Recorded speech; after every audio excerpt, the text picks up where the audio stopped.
আপনি কি ওই মাকড়সার জাল দেখতে পাচ্ছেন? মাকড়সারা ভীষণ পরিশ্রম করে এটা তৈরি করে। নিজের শরীরের রস দিয়ে এই জাল বোনে। আপনি কি এটার উদ্দেশ্য জানেন? আসলে মাকড়সা এই জালে ছোট কীটপতঙ্গ ধরে তাদেরকে খাদ্যরূপে গ্রহণ করে। কিন্তু আপনি কি এই কথা জানেন যে একদিন মাকড়সা নিজেই নিজের জালে জড়িয়ে মৃত্যুবরণ করে থাকে?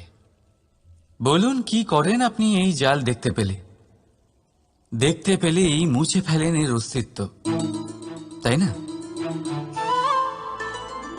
তেমনি অন্যদিকে পাখির বাসা। পাখিরাও ভীষণ পরিশ্রম করে এটা তৈরি করে। কিন্তু যদি পাখি একদিন এটা ছেড়ে চলে যায়, তাহলেও লোকে এটা নষ্ট করে দেয় না। কারণটা কি? এর কারণ হলো এর নির্মাণ জীবন সঞ্চারের জন্য করা হয়েছিল, নষ্ট করার জন্য নয়। তাই মনে রাখবেন, জীবনে আপনার পরিশ্রম যতই বেশি হোক না কেন, যদি আপনার লক্ষ্য শুভ না হয়, তাহলে আপনারও বিনাশ নিশ্চিত। তাই সৃজন করতেই থাকুন আর মুগ্ধ হয়ে বলুন, রাধা রাধা।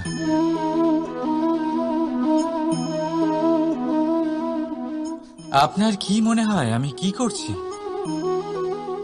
আপনি বলবেন আমি প্রদীপ জ্বালাচ্ছি। সঠিক। কিন্তু প্রশ্ন হচ্ছে যে আমি কি আপনাকে বলেছি যে একে প্রদীপ বলা হয়? না। এই প্রদীপ কি নিজেই নিজের পরিচয় আপনাকে দিয়েছে? না। তাহলে আপনি কি করে জানলেন যে একে প্রদীপ বলা হয়? উত্তর হচ্ছে প্রকাশ, যে স্বয়ং জ্বলে অন্ধকারের মধ্যে সংসারকে পথ দেখায়, সেটাই প্রদীপ। যা নিরাশার মাঝে আশার আলো প্রদর্শন করে, সেটাই প্রদীপ। অপর দিকে আছে সাপ, যাকে না দেখেও তার ফনার আওয়াজ শুনেই লোকে ভয় পেয়ে যায়। তার মানে ব্যক্তির পরিচয় তার কর্মের দ্বারা পাওয়া যায়। তাই আপনার এটা বলার প্রয়োজন নেই যে আপনার পরিচয় কি। এটা আপনার কর্মই নিশ্চিত করবে যে লোকে আপনাকে প্রদীপ ভেবে ভালোবাসবে নাকি সাপ ভেবে ভীত হয়ে থাকবে। রাধা রাধা। সময় কত বিচিত্র হয়। সময় আমাদের পক্ষে থাকলে আমরা নিজেদের রাজা মনে করে নিই, আর সেই সময় যদি বিপক্ষে চলে যায়, তাহলে নিঃস্ব হতে সময় লাগে না। তাই মানুষের একটা অভ্যেস আছে, খারাপ সময়ের জন্য কিছু সঞ্চয় করা। আত্মীয়, বন্ধু খারাপ সময় পাশ থেকে সরে যায়। যশ, মান প্রতিকূল সময় চিরস্থায়ী হয় না। তাই মানুষ মনে করে অর্থ সঞ্চয় করাই শ্রেয়। অর্থের কোনো হৃদয় নেই যা সময়ের সাথে পরিবর্তিত হবে। সংসার বলে সর্বদা অর্থ সঞ্চয় করতে থাকুন। খারাপ সময় অবশ্যই কাজে লাগবে, কিন্তু আমি বলবো শুভ কর্ম করতে থাকুন, আনন্দে থাকুন, নিজের ওপর আর ঈশ্বরের ওপরে বিশ্বাস রাখুন। খারাপ সময় কখনো আসবেই না। রাধা রাধা। প্রকৃতি মানুষকে এক বিশেষ শক্তি দিয়েছে, অন্য জীবের থেকে বেশি শক্তি দিয়েছে। স্মরণ শক্তি।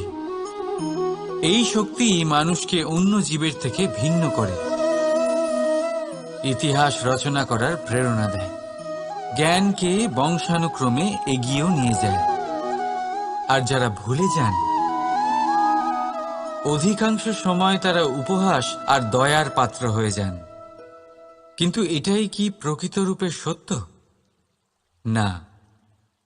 এই স্মরণ শক্তি মানুষের বিকাশে সব থেকে বড় বাধা হয়ে দাঁড়ায়। তার মনকে দূষিত করে দেয়।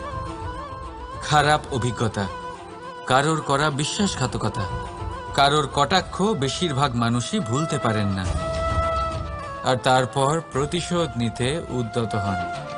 প্রথমে সময় নষ্ট করেন প্রতিশোধের প্রস্তুতিতে, আর তারপর সময় নষ্ট করেন প্রতিশোধ নেওয়ার সুযোগ খুঁজতে।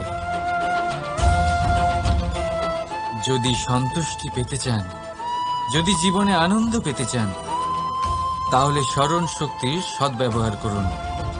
নিজের স্মরণ শক্তিকে চালনা করুন শুধুমাত্র ভালো কথা আর ভালো স্মৃতির দিকে। জীবনে আনন্দ পাবেন। রাধা রাধা।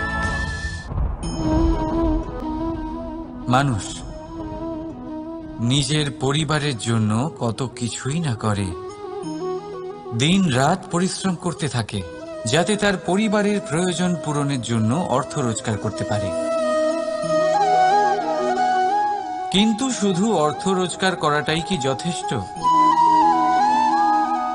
আপনি বলবেন, হ্যাঁ নিশ্চয়ই, অর্থ দিয়ে সব কিছু পাওয়া যায়, বিদ্যা পাওয়া যায়, বাড়ি পাওয়া যায়, ওষুধ পাওয়া যায়, আর কত কিছুই না পাওয়া যায়। এইসব একটা পর্যায় পর্যন্ত সঠিক, কিন্তু একটু মন দিয়ে ভেবে দেখুন, যখন কোনো শিশু অসুস্থ হয়ে পড়ে তখন সে ওই তিক্ত ওষুধ কেন খেয়ে নেয়? এই জন্য কারণ ওর পিতা সেই ওষুধ অর্থ দিয়ে কিনেছে? না, বরং এই জন্য কারণ তার পিতা যে তার সামনে দাঁড়িয়ে, তার ওপরে তার বিশ্বাস আছে। বিশ্বাস আছে যে উনি তার কিচ্ছু হতে দেবেন না।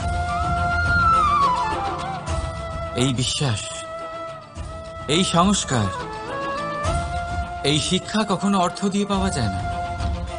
এটা পাওয়া যায় সেই সময় থেকে যা মাতা পিতা তাদের সন্তানের সাথে কাটিয়েছেন। তাই জীবনে অর্থ অবশ্যই উপার্জন করুন, কিন্তু নিজের পরিবারকেও সময় দিন, আনন্দ পাবে। রাধা রাধা। বিরোধিতা এমন এক শব্দ যা শুনে আমরা সবাই ভয় পেতে থাকি। যদি কেউ আমাদের বিরোধিতা করে তা আমাদের সহ্য হয় না। আমরাও কারোর বিরোধিতা করে কোনো শত্রুতা করতে চাই না। এই ধরনের ভাবনা আমাদের মনে আসতেই থাকে। কিন্তু বিরোধিতা, এই শব্দ আপনার শান্তির জন্য, আপনার সুখের জন্য কতটা গুরুত্বপূর্ণ তা আপনারা জানেন না। তাই যদি কাল এসে কেউ আপনার বিরোধিতা করে, তখন সবার আগে নিজেকে যাচাই করুন। আপনি কি ভুল করেছেন? আপনার দোষ কি?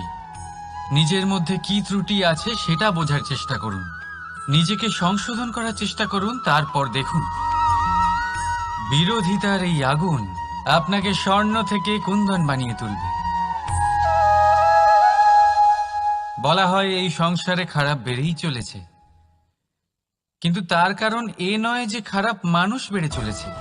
তার কারণ হলো যে ভালো মানুষ, যাদের ভালো চিন্তা, ভালো বিচারধারা আছে, তারা খারাপের বিরোধিতা করতে পারে না। যদি আপনার সম্মুখে কোনো খারাপ কর্ম হয়, তাহলে তার বিরোধিতা করতে সংকোচ করবেন না, কারণ বিরোধিতার এই আগুন মন্দকে পিছুপা হতে অবশ্যই বাধ্য করে। রাধা রাধা। জীবনে আপনি এরকম মানুষও দেখবেন যারা এটা বলে, ভাবে, নিজেকেও বলে যে উনি সেই এমন ব্যক্তি যার মতো আমি হতে চাই। ঠিক আছে, কারোর থেকে প্রেরণা নেওয়াটা কোনো ভুল নয়, কিন্তু কখনো কখনো এই প্রেরণা গুরুত্বহীন হয়ে যায়, আর আমরা শুরু করে দিই সেই ব্যক্তিকে নকল করতে। এখানেই থেমে যায় আমাদের উন্নতি। এবারে দেখুন, সংসারে শত কোটি রঙের ফুল আছে, কিন্তু তারা কখনো একে অপরকে নকল করে না। নকল করে না তাদের রং, নকল করে না তাদের সুগন্ধ। তাহলে আমরা করি কেন? প্রতিটা ব্যক্তির মধ্যে কোনো না কোনো প্রতিভা অবশ্যই থাকে, যা ফুটিয়ে তোলার সঠিক সময়ও আমাদের কাছে থাকে।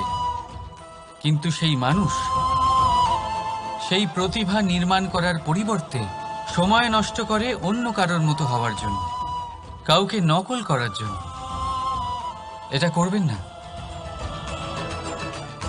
সময়কে ব্যবহার করুন নিজের অস্তিত্ব নির্মাণ করার জন্য।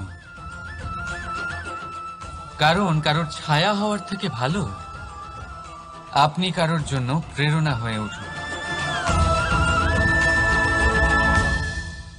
রাধা রাধা। আমরা সকলে পাথুরে রাস্তা এড়িয়ে চলি, কারণ এই পথের পাথর আমাদের যাত্রা আরো কঠিন করে তোলে, আমাদের পা আহত করে দেয়।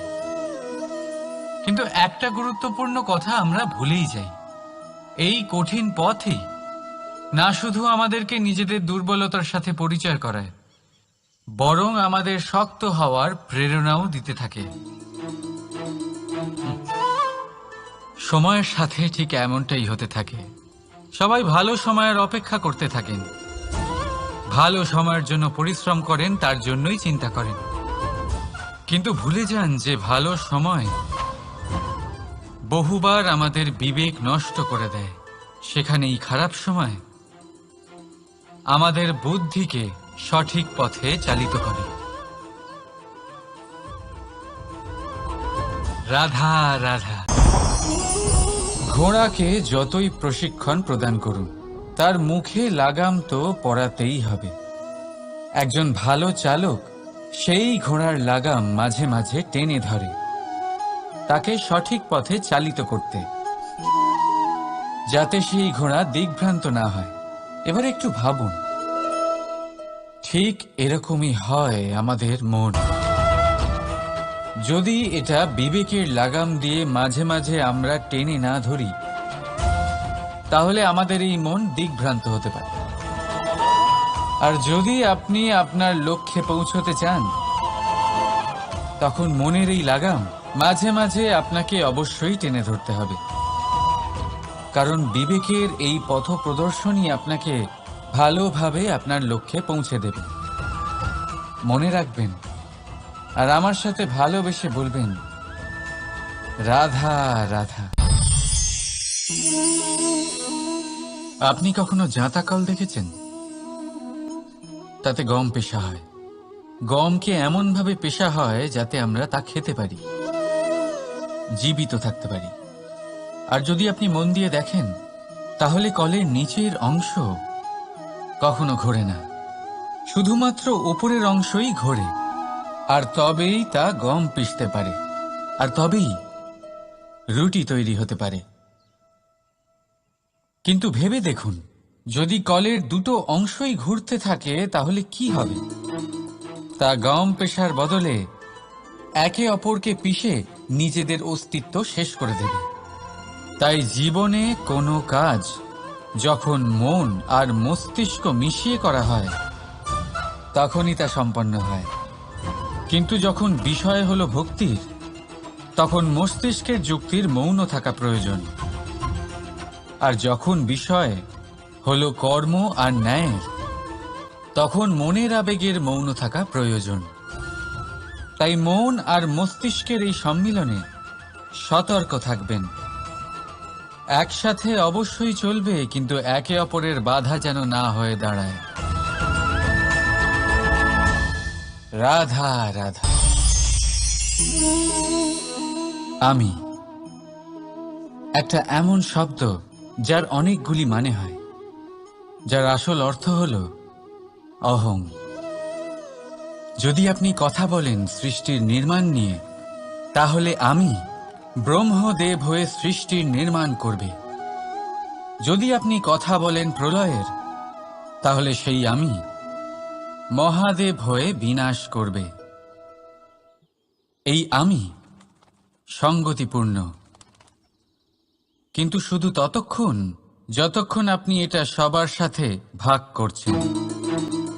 কিন্তু আমরা বহুবার এর মানে বুঝতে পারি না। এই অহংকে সীমিত করে দিই একটা ব্যক্তি অবধি। শুধু নিজে। আর তখনই জেগে ওঠে অহংকার, যাতে প্রাধান্য পায় শুধুমাত্র আমি, আমরা নয়। আর একজন ব্যক্তি একা না উৎপাদন করতে পারে আর না করতে পারে সৃজন। এবারে দেখুন, বৃষ্টির এক ফোঁটা, তারও অস্তিত্ব আছে, কিন্তু তা ধরিত্রীতে পড়লেই সমাপ্ত হয়ে যায়। কিন্তু যখন ফোঁটাগুলি একসাথে পড়ে তখন শুরু হয় বর্ষা, আর তখনই তৈরি হয় ধারা। রাধা রাধা। বলুন, কি দেখতে পাচ্ছেন আপনি? আমার হাতের এই সাদা বস্ত্র, নাকি এতে লেগে থাকা এই কালো দাগ? এবারে সত্যি কথা বলতে কি, আপনার নজর সবার আগে এই কালো দাগের উপরে গেছে। ঠিক আছে, এমনই তো হয়। ভীষণ কম মানুষ থাকেন যারা ভাবেন কোনো ব্যক্তি ভীষণ পরিশ্রম করে এই বস্ত্র ধুয়েছেন, এটা শুকিয়েছেন। বেশিরভাগ মানুষের নজর যায় এই দাগের উপরে, ভাবেন যে এটা কি করে লাগলো। কিছুটা এরকমই হয় আমাদের ব্যক্তিত্বের সাথে। আমাদের শুভ কর্মের ওপরে আমাদের একটা খারাপ কর্ম ভারী মনে হয়। এবারে ভাবুন, যদি আমি চন্দ্রের কথা বলি, তাহলে তার শীতল আলো দেখার পূর্বে তার কলঙ্ক লক্ষ্য করেন, সেই চাঁদে লেগে থাকা কালো দাগ দেখে নেন। সেই জন্যই বিশেষ করে যারা শুধুমাত্র শুভ চিন্তা করেন আর উপকারী কর্ম যারা করেন, তাদের আমি বলবো সাবধানে থাকবেন। কারণ আপনার একটা খারাপ কর্ম চিরকালের জন্য উদাহরণ হয়ে দাঁড়াবে। রাধা রাধা। সাফল্য। যদি আপনাকে জীবনে সাফল্য পেতে হয়, তাহলে আপনি একাধিক মানুষ পাবেন যারা একাধিক উপায় বলবে আপনাকে সাফল্য পাওয়ার। দীর্ঘ সময় ধরে পরিশ্রম, চেষ্টা, নির্ধারণ, নিষ্ঠা এই বিষয়ে ভাষণ দিতে থাকবেন। একাধিক রকমের উদাহরণ আপনার সামনে তুলে ধরবেন। কিন্তু আমার এটা মনে হয়, আমরা কেন সেই বিষয়ে কথা বলি না যা মানুষকে অসফল করে তোলে? শুধু দুটো ব্যাপার অসফল হওয়া নিশ্চিত করে। শুধু দুই ধরনের মানুষ বেশিরভাগ অসফল হন। প্রথম তারা যারা ভাবে অনেক কিছু কিন্তু কিছুই করে না। আর দ্বিতীয় তারা যারা অনেক কিছু করতে থাকে কিন্তু ভাবনা চিন্তা না করে। ভাবনা আর কর্ম, এদের মাঝে সামঞ্জস্য রাখা খুব জরুরি। যদি এটা থাকে, তাহলে জীবনে কখনো অসফল হবেন না। রাধা রাধা। আপনি অনেককে এই কথা নিশ্চয়ই বলতে শুনেছেন, এই ব্যক্তির দৃষ্টিতে দম্ভ আছে, এই ব্যক্তির চোখের ওপর অহংকারের পর্দা পড়ে আছে, ইত্যাদি ইত্যাদি। চলুন, আমি আপনাকে একটা প্রশ্ন করছি। আপনি দেখেন কি দিয়ে? দৃষ্টি দিয়ে নাকি দৃষ্টিভঙ্গির সাহায্যে? ভাবুন। চিন্তায় পড়ে গেলেন নিশ্চয়ই। দৃষ্টি যে কোনো বস্তুর বা যে কোনো মানুষের শুধু বাইরের রূপটা দেখায়, যেখানে দৃষ্টিভঙ্গি আপনাকে সোজা আসল পরিচয়ের সাথে সাক্ষাৎ করায়। উদাহরণ হিসেবে চন্দ্র। চন্দ্র আমরা সবাই দেখেছি। বহু মানুষ আছেন যাদের চন্দ্র অত্যন্ত সুন্দর লাগে। আবার কিছু মানুষ এমনও আছেন যারা এই চন্দ্রের মধ্যেই দাগ খুঁজে বার করেন। এই হলো দৃষ্টিভঙ্গি। যদি নিজের দৃষ্টিভঙ্গিতে প্রেম রাখেন, ভালোবাসা রাখেন, সম্ভ্রম রাখেন, তাহলে তার বদলে আপনিও প্রেম আর সম্মান অবশ্যই পাবেন। এবারে দেখুন, যে জল দিয়ে ঈশ্বরের মূর্তি ধোয়া হয় তাকে চরণামৃত বলা হয়। এটার কারণ দৃষ্টিভঙ্গি। এখন আপনি পাথরকে ভগবান ভেবে পুজো করবেন, নাকি ভগবানকে পাথর ভেবে পরিত্যাগ করবেন? সিদ্ধান্ত আপনার, কিন্তু এই সিদ্ধান্ত নির্ভর করে আপনার দৃষ্টিভঙ্গির ওপর। তাই নিজের দৃষ্টিভঙ্গি শুভ রাখুন, নিজের দৃষ্টিভঙ্গিতে ভালোবাসা রাখুন, আর আনন্দে বলুন রাধা রাধা। বড় বড় রাজমহলের বড় বড় ইমারতের চূড়া কত সুন্দর হয়, কিন্তু আপনি কি কখনো এই বিষয়ে ভেবেছেন যে এই সুন্দর চূড়ায় পৌঁছতে গেলে আপনাকে পৃথিবীতে পা ফেলতেই হবে? সেই সুন্দর চূড়ায় পৌঁছে দীপ্তি পাওয়ার জন্য আপনাকে একটা কঠিন পথ অবলম্বন করতেই হবে। যদি আপনি কোনো কঠিন পথে না গিয়ে এই পৃথিবীর সাহায্য ছাড়াই শুধু উচ্চতার দিকে অগ্রসর হতে থাকেন, তাহলে সর্বদা অসফল হবেন। সেই জন্য নিজের স্বপ্ন পূরণের এই যাত্রাতে নিজের পথ কখনোই হারাবেন না, নিজের পথ থেকে সরবেন না। যদি এমন করেন তাহলে তো আপনার স্বপ্ন পূরণ হবেই না, তার সাথে আপনি নিজের পথও হারাবেন। রাধা রাধা। কৌতুক অর্থাৎ হাসি, এটা জীবনে কতটা গুরুত্বপূর্ণ। আমরা সর্বদাই হাসতে চাই, আমরা সর্বদা অন্যের মুখে এই হাসি দেখতে চাই। কিন্তু এই কৌতুক অনেক প্রকারের হয়, আর এই কৌতুকের ভিত্তি কি সেটাও খুব গুরুত্বপূর্ণ। কৌতুক কেবল তখনই পাবেন যখন তা শুদ্ধ মন থেকে আসবে। কৌতুক তখনই পাবেন যখন তা সামনের জনকেও হাসিয়ে তার কষ্ট হরণ করবে। এবারে যদি কৌতুক হিংসার থেকে বেরোয়, তখন তা কটাক্ষ হয়ে যায়, সামনের মানুষের মনে আঘাত করে। তারপরে সে তৈরি থাকে যে কখন আপনার উপরে আবার প্রহার করতে পারবে। তাই যদি হাস্য কাউকে ছোট করার জন্য হয়, তা হাস্য নয়, উপহাস হয়ে যায়। আর তা সামনের জনকে আনন্দ নয়, শুধু অপমান দেবে। আর অপমানিত ব্যক্তির মন তিক্ত হয়ে থাকে। তাই মনে রাখবেন যে এই কৌতুক যেন কৌতুকই থাকে, তা উপহাস বা কটাক্ষ না হয়ে যায়। রাধা রাধা। মানুষ, এই শব্দের সূচনা হয় মন থেকে, আর সেই জন্যই হয়তো আমাদের এই মন এতটা গুরুত্বপূর্ণ। এবারে দেখুন না, আমাদের মনই সবকিছু চালনা করে।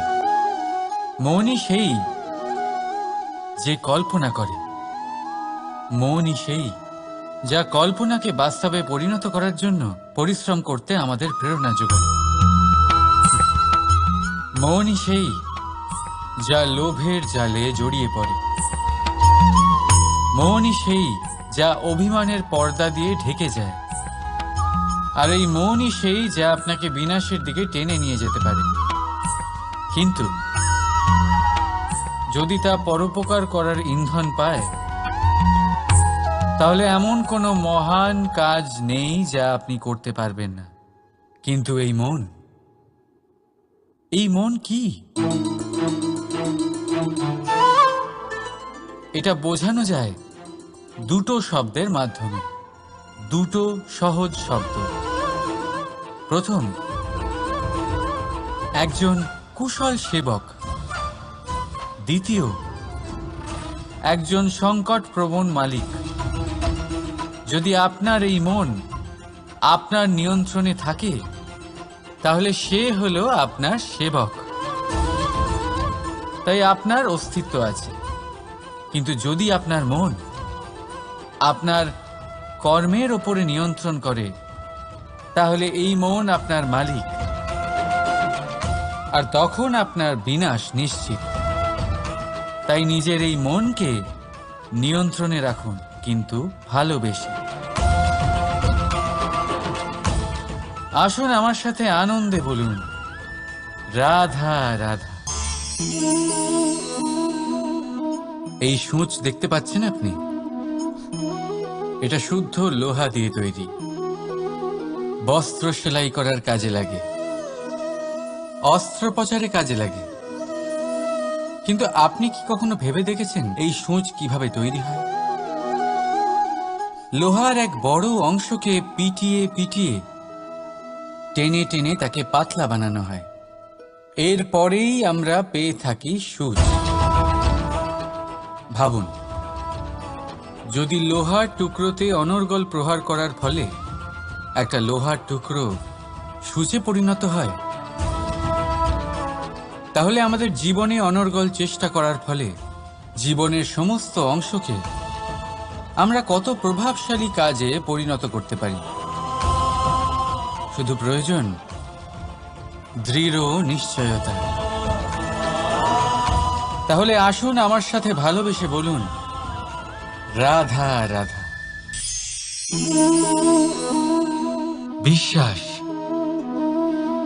জীবনে বিশ্বাস কতটা গুরুত্বপূর্ণ। একজন স্ত্রী তার স্বামীর হাত ধরে যে কোনো জায়গায় যেতে পারেন, এর কারণ হলো বিশ্বাস।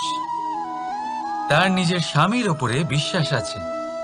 যখন একজন মা তার ছোট বাচ্চাকে কোলে তুলে হাওয়ায় ওঠায়, তখন সেই বাচ্চা ভয়ভীত হয়ে যায় না। তার কারণ হলো বিশ্বাস। তার বিশ্বাস আছে যে তার মা তার কিচ্ছু হতে দেবে না। এক বৈদ্যের দেওয়া ঔষধ সন্তান কিছু না বুঝে শুনেই খেয়ে ফেলে। সেই বৈদ্যের জ্ঞানের বিষয়ে তার কোনো ধারণাই থাকে না। শুধু নিজের পিতার উপরে বিশ্বাস আছে যে তার পিতা তাকে খারাপ কিছুই দেবে না। যখন এই সংসারের প্রতিটা বন্ধন বিশ্বাসের উপরে দাঁড়িয়ে আছে, তাহলে কেন এই বিশ্বাসকে আমরা জীবনে আনতে পারি না? আপনি নিজেই দেখুন, এই বিশ্বাস নিজের জীবনে এনে দেখুন, সবকিছু আরো সুন্দর হয়ে যাবে। তাই ভালোবেসে বলুন, রাধা রাধা।